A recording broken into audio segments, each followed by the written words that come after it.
Hey, good morning, y'all. It's November 5th and it's election day here in the United States. And I just was thinking about something I could share just as an encouragement to us as Christ followers. And, I thought about this in the last moments in the garden as he was praying. Jesus prayed for three things. He prayed for himself, prayed, Lord, if you could pass this cup over me, do it. But if not, I'll take it. The second thing he prayed for was his disciples, just their future mission. And then the last thing he prayed for, and this is important, because if this was the last thing I was praying for before going to what Jesus faced, I don't know that I would be praying for this. He prayed for the unity of the church.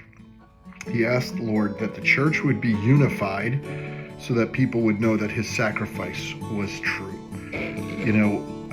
I don't think we understand how important unity is under Christ.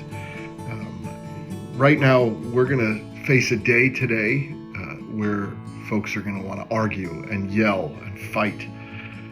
And as Christ followers, we're supposed to, and God calls us to. It's not an ask. It's something that he really wants for us and demands of us as the church, that we rise above political differences and worldly differences, for that we would unite under the cross.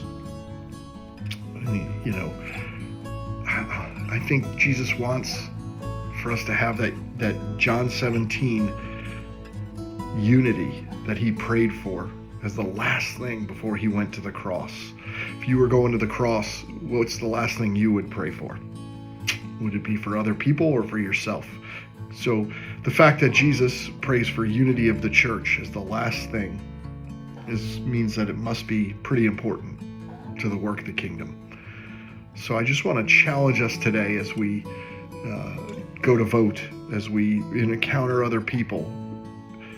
Be unified. As you get on social media and share about today, be unified under Christ, first and foremost.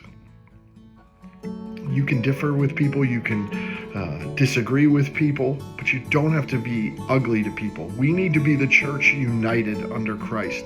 He came, he died, he rose from the grave, he ascended into heaven, and he's coming back.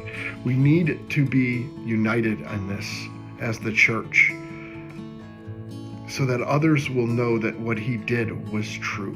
The psalmist says, how good and pleasant is it when brothers live together in unity.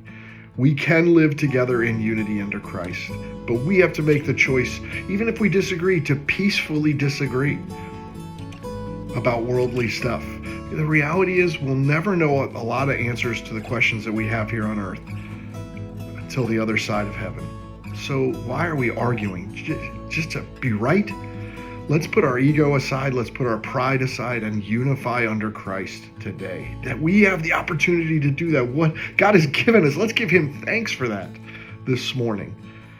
So I say, go vote, go do what you got to do, but that's fine. But do not be ugly towards others, no matter how they vote or what they say.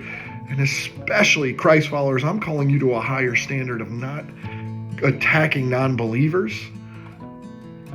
God calls us to a higher standard of not attacking other non-believers, and to love our brothers and sisters in Christ, and to be unified as the church. So let's practice that more than anything else today. All right, y'all, I love you. If you have any questions, feel free to reach out, talk to me. I'd love to hear from you.